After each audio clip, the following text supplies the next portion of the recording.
Hello everyone, I'm Sientir. Welcome to Final Fantasy XIII, and we're on the, what is it, Flying Battery Zone? I don't know, this gives me serious Sonic and Knuckles flashbacks to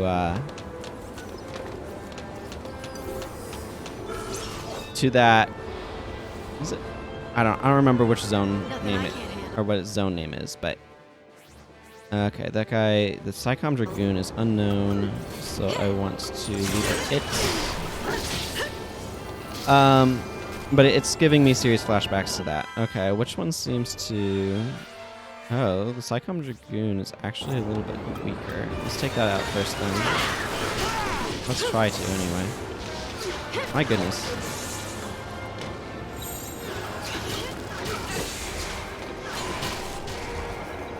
Let's get some healing going on here.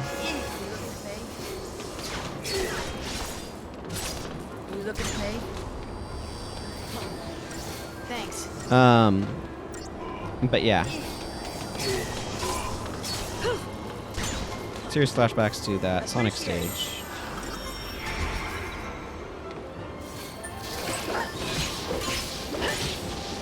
It's one of those things, actually. This is a completely arbitrary, random thought, based a little bit just around conventions that this game obviously has.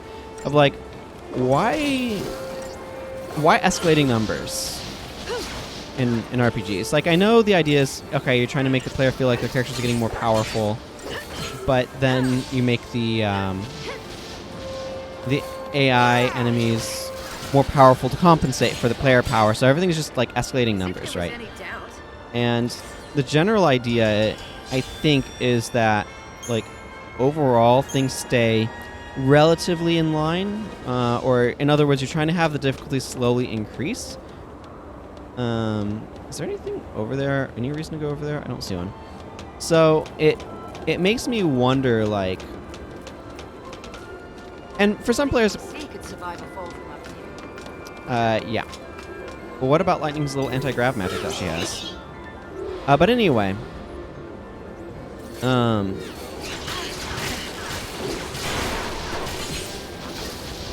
the question I guess that I have is, like, generally speaking, are the ever-increasing numbers actually, like, why do that? I don't know.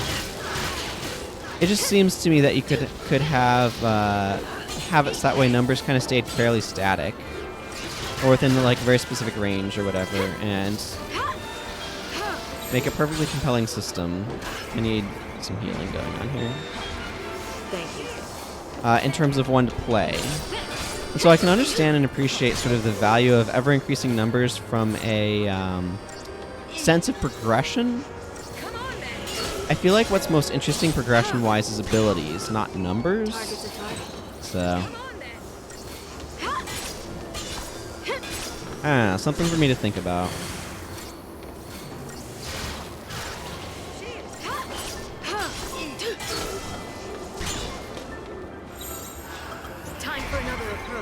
Okay, let's try to stagger another one of these drones. We're going to be here all day if I stay in the defensive paradigms.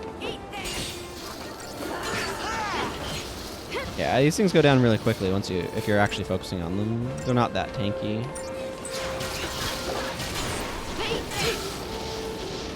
I think that, though, like, that's part of what draws me to Guild Wars 1, is that a lot of the game is kind of like, okay, you're maxed.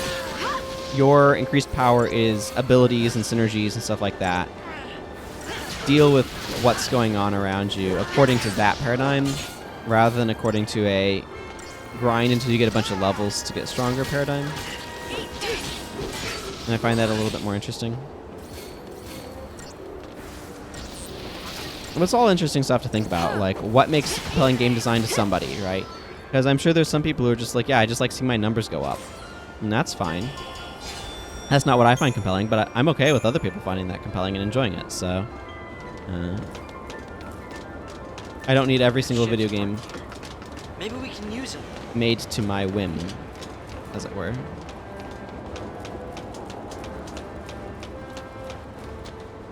Yes, we can use the park ship to jump up higher. Come on, come over here, Dragoon. That way we can fight you and open this treasure chest. Is this just one Dragoon, or are they going to actually make it? Nope. It's Nothing just, I can't handle. okay, this is going to go really quickly.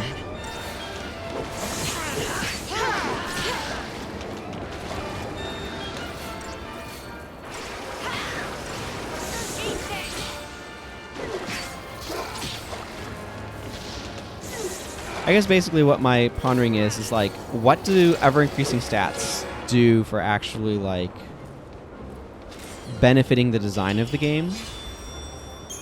And is it just to make the player feel more powerful? Which is totally valid and valuable. But then you have to kind of maintain parity.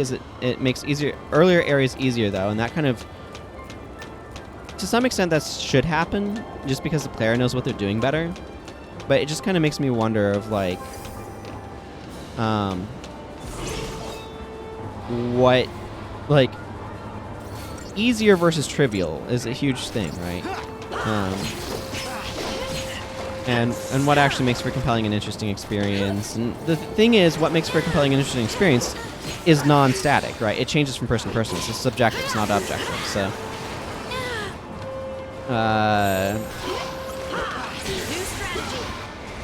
yeah, new strategy is don't die. These guys can lay out the damage if they want to. Ouch. Thank you.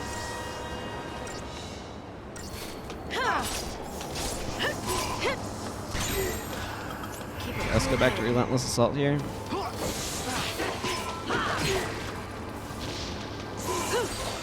Alright, it's all just interesting stuff to think about, and there doesn't have to be a definite answer, but the process of thinking through it and trying to figure out what do I like, what do other people like, it's a worthwhile investment of, like, there's a reason why people do this sort of style, right? The ever-increasing power, but, like, I don't think it's necessarily increasing stats that's, like, it can be exciting for some players, I imagine. But for me, what seems most interesting isn't ever-increasing stats. It's more options, more abilities, more things that I can do. And that, to me, is what I find most interesting. So, we should switch to bully, maybe.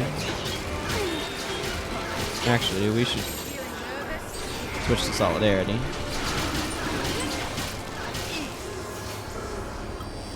Okay, well, this tech drone is staggered, so let's see if we can...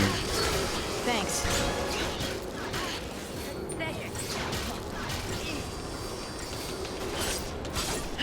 try to take it down. Then I want to go after the...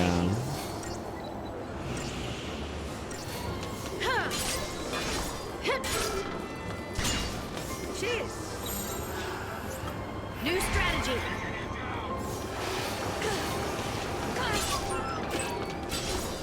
I don't care about these drones right now. I want to go after the Dragoon. Whoa!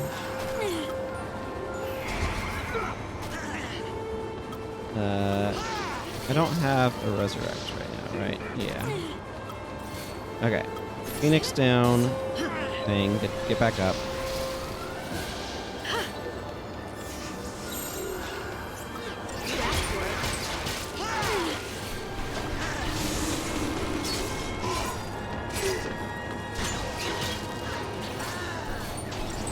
This battle's a bit rough, actually.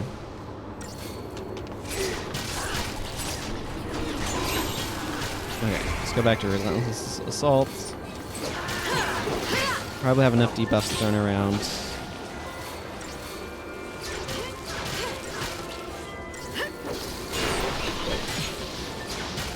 But yeah, basically what I'm saying is there's, like, different ways of increasing player power and character power and things like that. And it's interesting to kind of think about the different systems and what advantages they have and what disadvantages they have and what they accomplish and things like that. And I don't personally find increasing stats and power and all that sort of thing to be as compelling in the sense of just, like, I have more raw output, but rather, like, how am I able to do things? What options do I have?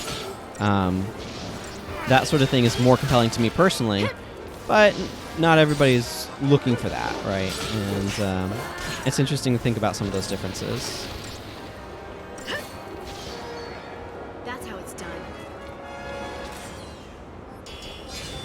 But, I don't necessarily want these 2.5-minute battles either, but whatever.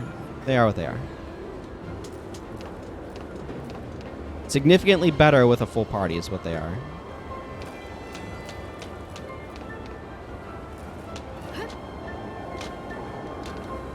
Okay, is there anything? Yes, there is. Always check around you.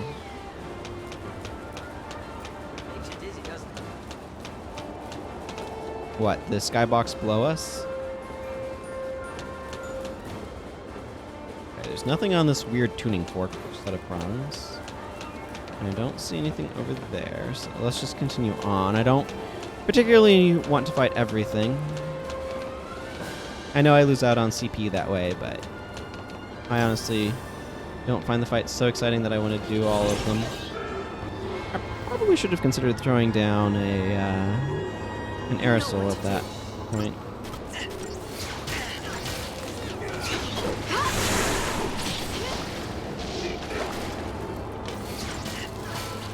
Okay, hope it's getting his face beaten a little much. Change of plan. Yeah. Took too long.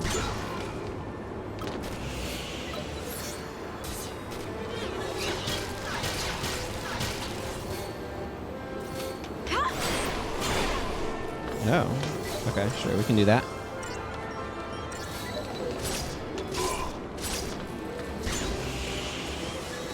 I need one of these that's just like Commando Ravager Synergists. Do I have Commando Ravager Synergists? Time for another approach. Wow. These guys can really beat up on somebody very quickly.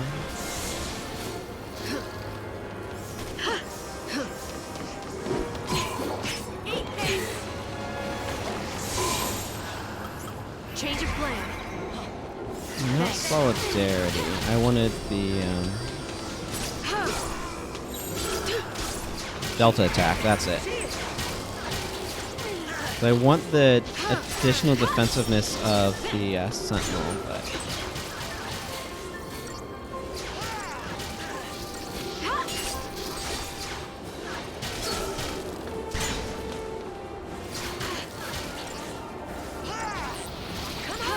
Target's a target. Come on then.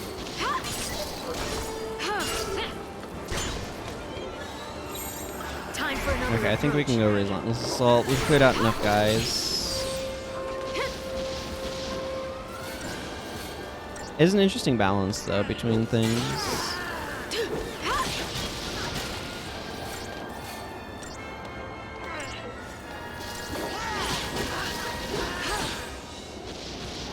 Of like, what point do I not need a Sentinel anymore, and I want to focus on damage. And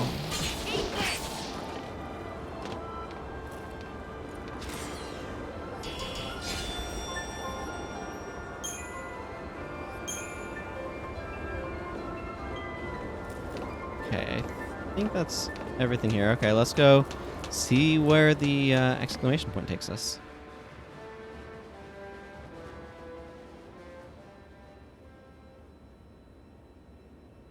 No longer wearing the jacket thing. Sazh.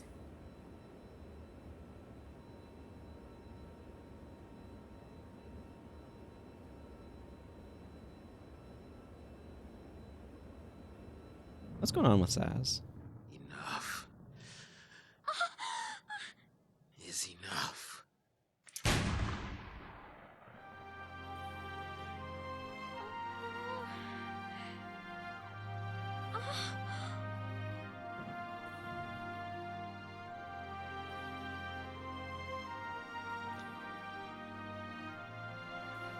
He just shot his hair, didn't he? Why can't I do it? I got no reason to keep living. I can't even kill you.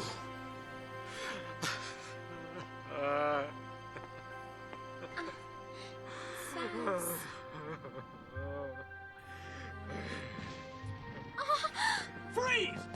weiter!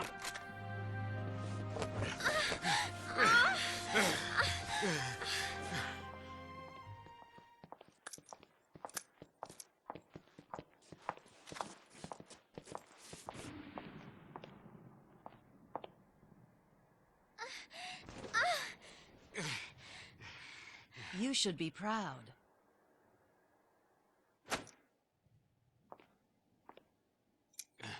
Your son's a hero. The boy who saved Cocoon. We'll erect a memorial in Eden and put his crystal on display. A memorial? He's a little boy! As the son of a pulseless sea, he would have lived in shame and misery. Isn't it better he be treated with reverence as a monument to sacrifice?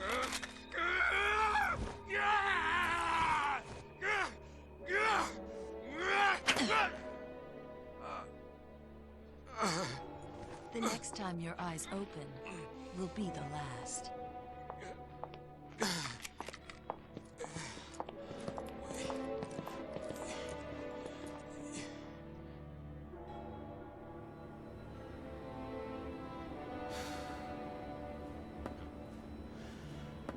I'm pathetic. That's my line. I'm the one who lied to everyone. Forget it. You can't change what's done. But if I just told the truth... Now. I've been thinking. You woke up from being a crystal once. Well, that means Dodge will wake up one day too, right?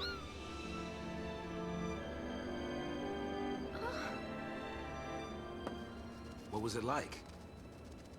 I mean, how did it happen? You were done with your focus, right?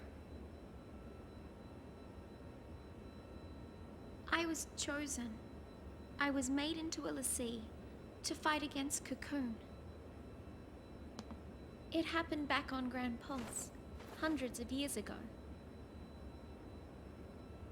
We finished our focus, and we fell into a long crystal sleep.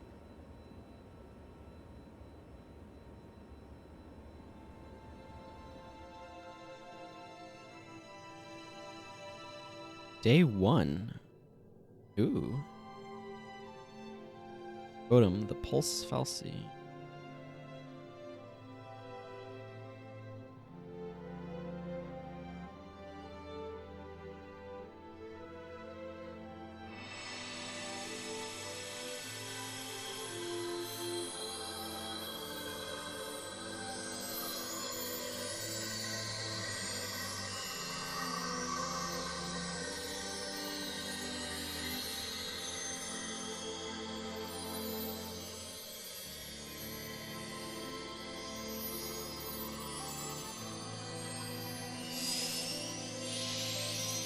Oh, and then her clothing just rematerializes. Sure.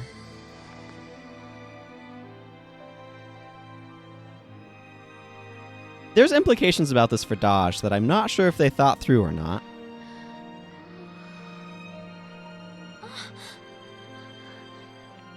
Bang!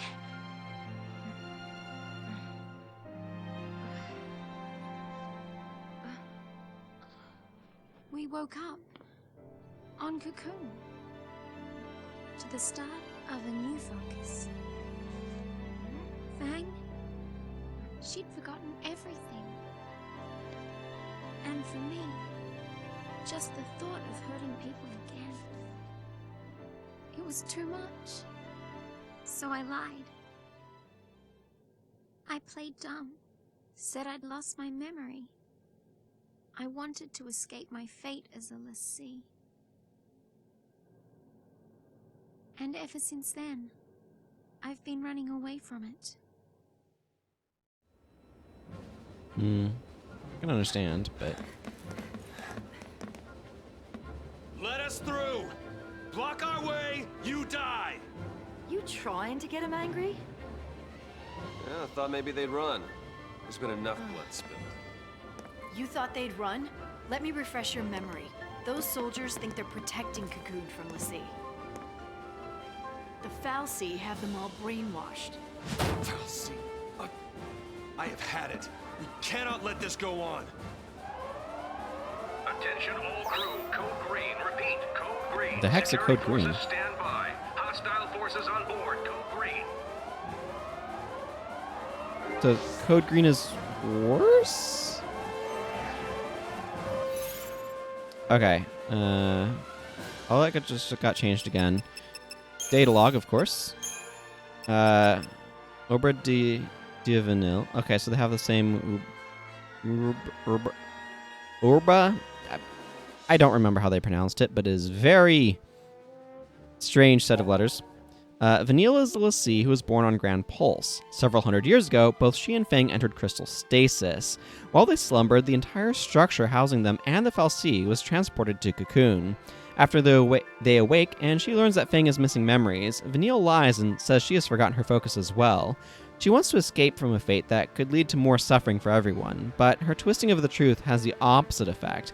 It leads Fang into rash actions that have devastating consequences for both Sazh and Sarah. Day 1, Awakening. Deep within the bottom vestige, two lessee, Fang and Vanille, awoke from crystal stasis. Fang's brand was scarred and scorched, and she had lost every memory relating to her focus, including the events surrounding its apparent completion. Vanille mimicked her friend, pretending to have forgotten her focus as well. Afraid of hurting even more people, she wanted nothing more than to leave her fate behind. Primer's Battle? What?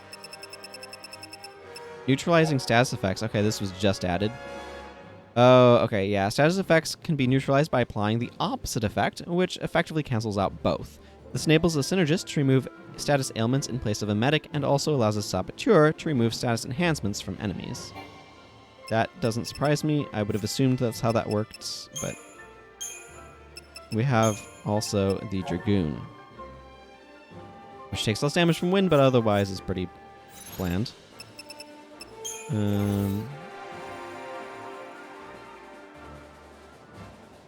I believe I was leveling up her Ravager.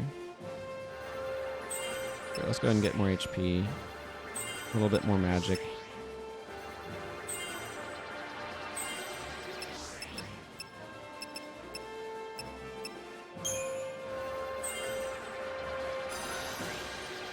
Blizzard. Okay, and I want to upgrade his synergist. So I specifically would like more abilities from him. Well, it's not the most exciting, but whatever, here we are. Then I want to upgrade her Saboteur because I want more debuffs for her.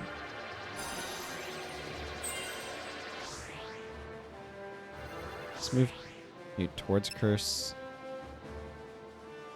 Okay. Yeah, that requires a lot. 1200. Renders targets within a wide radius, interruption prone, and deal magic damage. Okay, yeah, that's the opposite of vigilance.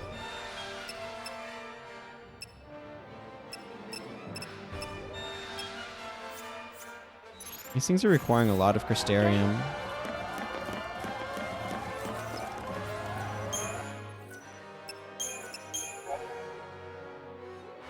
That's what I'm noticing anyway.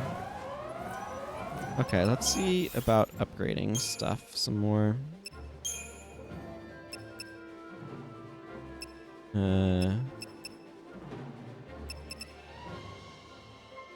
Black belt. Sure, what happens if I level up black belts?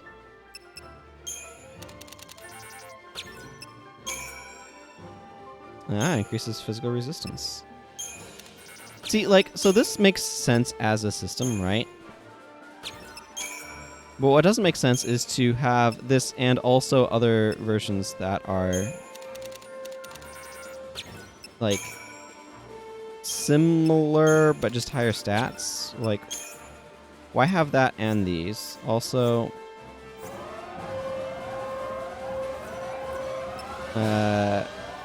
I should sell the incentive chip. These things are worth a crap ton of money.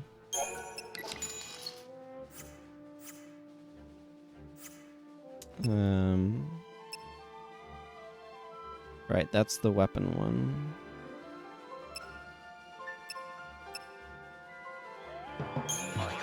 This is a bunch of creature parts. If I knew what the difference between these was, I could make informed decisions, but it's just like, here's some random stuff. Should I just, I don't know, buy a bunch of this and upgrade things? I have no idea. I don't need that right now. I know that much. And then these are better materials. I get that part. I could get some crankshafts. Sure, why not? Let's get 6 crankshafts and put them in Lightning's weapon. This whole system feels a little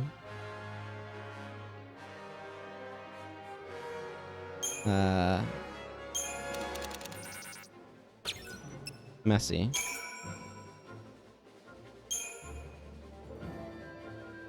Okay, but that lowered its bonus, so whatever.